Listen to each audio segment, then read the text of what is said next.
Umarkot municipality अधीनस्थ ward number 14 Shastri Nagar में रहुथिबा सुजित कुमार पात्रंकर एक नियारा कार्य देखिबाकू मिलिछि। निजस्व पकेट खर्चरू प्राय 1 वर्षर ऊर्ध्व हेबो गो सेवा और रास्ता रे बुलुथिबा बुला कुकुर माननको खाद्य देबा सह सेमाननको बेकरे रिफ्लेक्टर पट्टी बंधुछंती। एहा देखि तांको सहयोग करिबा पई तांकर किछि बंधु आगकू आसी सहयोगर हाथ बढ़ाइथिबा देखिबाकू मिलुछि। एबे एही ग्रुप रे 11 जन युवक थिबा बेले आगकू अन्य युवक माने मध्य एभली काम पई आगे आसी सहयोग कले आमे आहुरी खुशी हेबु और सेमाननको स्वागत करिबु बोली कहिछंती सुजित। सुजित को सह एबे प्रभाकर नायक, रंजन कुमार पंडा, वोल्टो सुनानी, रमेश मेहर, अरुण नागेश, कल्याण मेहर, अमित पात्र, शुभम बिसोई, कार्तिक मेहर और उमेश मेहर सहयोग करुछंती।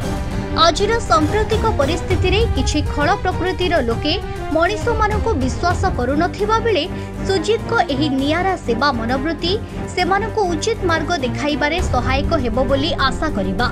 सुजित और तांको सहयोगी माने प्रति मासरे प्राय 6000 टंकार ऊर्ध्व बुला कुकुरंक पछरे खर्च करी सेमाननको खाइबाकू देउछंती।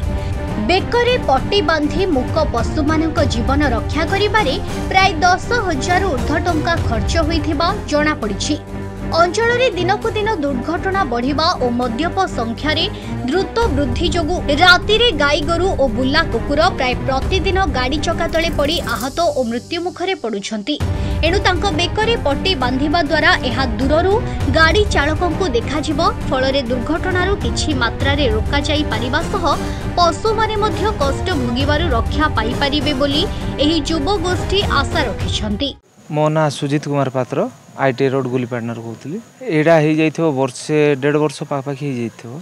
एटा जो रोड रे एक्सीडेंट होउची सेतिर रक्षा जेंदी पाई पारबे पशु सेति पय ये करा पड़ुची। खाइबा को से 1.5 वर्ष पापाखी हो जिवो। अच्छा एथि पय कि सरकारी सहायता मिलुची ना किछि नै आमे जे करि पारछु हम थ्रू पिला थ्रू सेतिया करि पारछु। हमर पाखै पड़े 10 जण पाखै ये करछु। अच्छा तमरो ग्रुप रो ना किछि अछि ना ना ना ग्रुप किछि नै किछि नै सब जेति यूथ पिला जाउ छु हमर जेति पिला सेतिया करछु। के अछंती तम माने जो टीम रे हमर टीम रे अछंती प्रभाकर नायक बोली अछंती, मुनु बोली अछंती, हमर भल्टू बोली अछंती, रमेश अछि, तापरे शुभम बोली अछंती। केते जण खंडे अछंती पाख भाई 10-12 जण अछि। हमर आईटी रोड शास्त्री नगर गुलीपाटनारू 14 नंबर वार्ड। आ को जाय दउछ एटा हमर वार्ड पर्यंत एबे जाय तो वार्ड पर्यंत खाइबाकू दउछु सेति आ धीरे धीरे बढ़ाई बोली भाबुछु धीरे धीरे। शुभम विषय मोर होची धर्मशाला छक बैक साइड आउ एठी हमर जोगाजोग अछि। आमे एठी हमर पशु मान पे नकी सहायता करूछु काहे ना एबे जो एक्सीडेंट जगह होची सब ताकि तो किछ कहि पारेबेनी तो हमको जोटा करबाक पड़बो हम करबो बेल्ट फेल्ट लगाउछु सेति हमर सहायता करूछु आ पूरा 10-12 जण रही किना। हां खाइबा पीबा सब मिसी ना 10-12 जण। केते वर्ष लानी 1.5 वर्ष लानी 1.5 वर्ष हां 1.5 वर्ष लानी हां 1.5 वर्ष लानी।